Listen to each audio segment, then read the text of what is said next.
Shalom saudara yang dikasihi Tuhan Yesus Kristus, selamat pagi, selamat berjumpa dalam renungan pada pagi hari ini. Saya mengucapkan salam sejahtera buat saudara semua dimanapun saudara berada. Damai dan sukacita oleh Roh Kudus melimpah senantiasa dalam hati dan kehidupan saudara semua.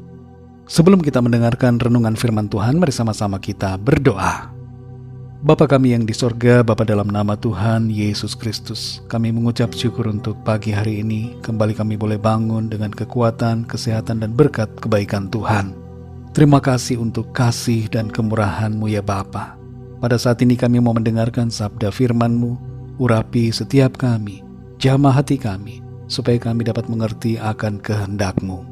Dalam nama Tuhan Yesus Kristus kami berdoa. Haleluya, amin. Saudara yang dikasih Tuhan, pembacaan Alkitab kita pada saat ini terdapat dalam Injil Lukas pasal yang ke-15. Saudara dapat membacanya secara pribadi setelah mendengarkan renungan ini. Saya akan membaca Injil Lukas pasal 15 ayat 8-10. Tertulis demikian.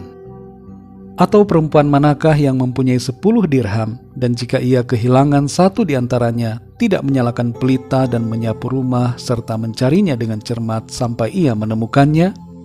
Dan kalau ia telah menemukannya, ia memanggil sahabat-sahabat dan tetangga-tetangganya serta berkata, "Bersukacitalah bersama-sama dengan aku, sebab dirhamku yang hilang itu telah kutemukan."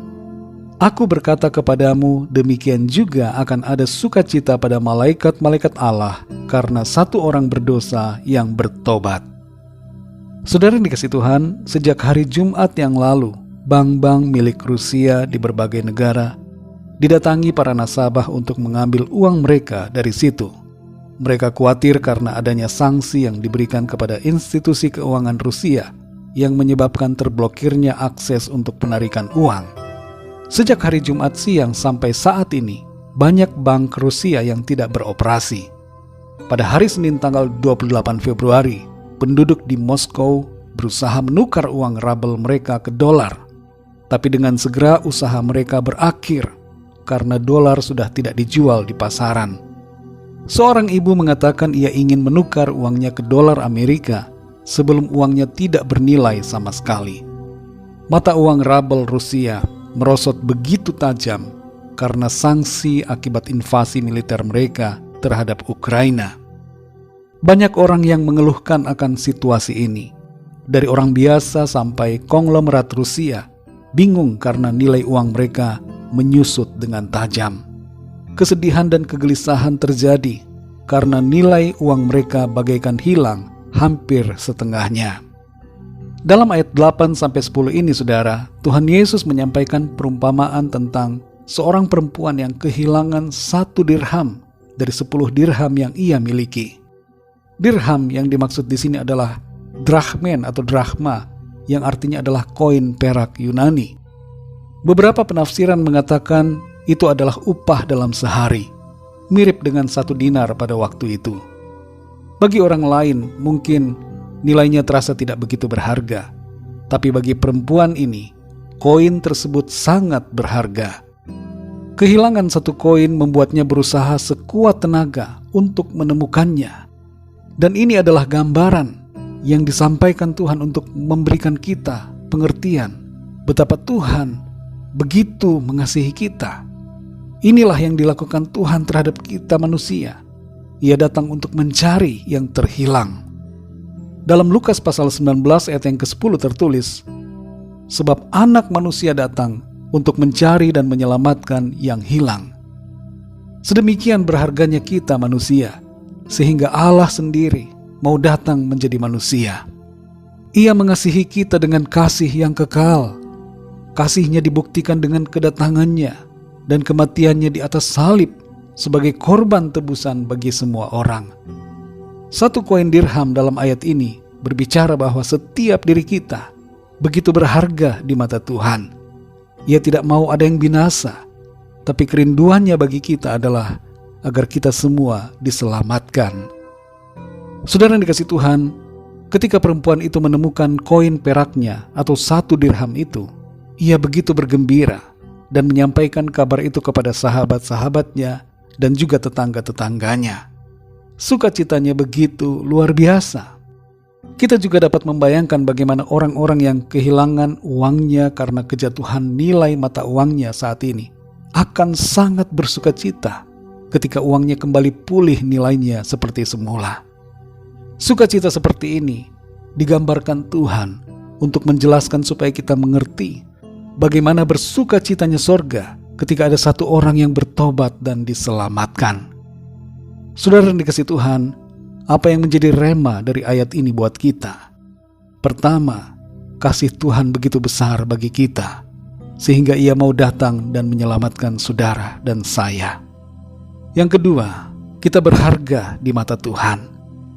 Ketiga, ada sukacita besar di sorga, karena satu orang yang bertobat. Sebagai implikasi dari kebenaran ini, saudara, marilah kita juga berbelas kasihan kepada jiwa-jiwa yang belum selamat. Carilah dan selamatkanlah yang terhilang. Sampaikanlah kabar keselamatan di dalam Tuhan Yesus Kristus kepada semua orang. Satu jiwa pun sangat berharga. Kalau ada di antara saudara yang bagaikan koin yang terhilang ini, mari jangan menjauh dari Tuhan. Datanglah kepadanya, bertobatlah, percayalah kepada Tuhan Yesus, terimalah anugerah-Nya. Alamilah keselamatan yang dari Tuhan dan hiduplah dalam kasih karunia-Nya. Mari kita berdoa. Bapa kami yang di sorga, Bapa dalam nama Tuhan Yesus Kristus, kami mengucap syukur untuk firman-Mu yang sudah kami dengar pada saat ini, mengajarkan kepada kami semua betapa berharganya setiap kami di hadapan mata-Mu. Engkau sungguh mengasihi kami, sehingga Engkau rela datang sebagai manusia untuk mati berkorban dan menebus serta menyelamatkan kami. Terima kasih untuk kasih-Mu yang kekal. Kami bersyukur karena Tuhan sungguh sangat baik.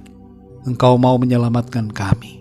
Tolong kami ya Tuhan, supaya sebagai orang-orang yang sudah diselamatkan, kami juga memiliki belas kasihan kepada jiwa-jiwa yang belum selamat. Kuatkan kami dan berikan kami kemampuan, urapan-Mu Tuhan, karunia-Mu untuk kami menyampaikan kabar sukacita keselamatan di dalam Engkau Tuhan Yesus. Jadikan kami penjala-penjala jiwa di lingkungan di mana kami berada. Kami menyadari pada saat ini satu jiwa pun begitu berharga bagi Engkau ya Tuhan. Terima kasih Tuhan, kami bersyukur untuk firman-Mu. Berkati dan pimpin kami di sepanjang hari ini dalam segala aktivitas dan tugas kami. Tuntun kami senantiasa ya Bapa, agar setiap yang kami lakukan menyenangkan hati Tuhan. Kami berdoa bagi yang sedang sakit dan dalam pergumulan, agar Tuhan Engkau menjamah dan menyembuhkan, serta memberikan jalan keluar. Mujizat Tuhan nyatakan. Terima kasih Bapa, kami mengucap syukur. Dalam nama Tuhan Yesus Kristus, Tuhan dan Juru Selamat kami sudah berdoa dan mengucap syukur. Haleluya. Mari sama-sama kita berdoa doa Bapa kami. Bapa kami yang di sorga, dikuduskanlah nama-Mu, datanglah kerajaan-Mu, jadilah kehendak-Mu di bumi seperti di sorga. Berikanlah kami pada hari ini makanan kami yang secukupnya. Dan ampunilah kami akan kesalahan kami, seperti kami pun mengampuni orang yang bersalah kepada kami. Dan janganlah membawa kami ke dalam pencobaan, tetapi lepaskanlah kami daripada yang jahat, karena Engkaulah yang mempunyai kerajaan, dan kuasa dan kemuliaan, sampai selama-lamanya. Amin. Terimalah berkat Tuhan. Tuhan memberkati engkau dan melindungi engkau. Tuhan menyinari engkau dengan wajah-Nya dan memberikan kasih karunia.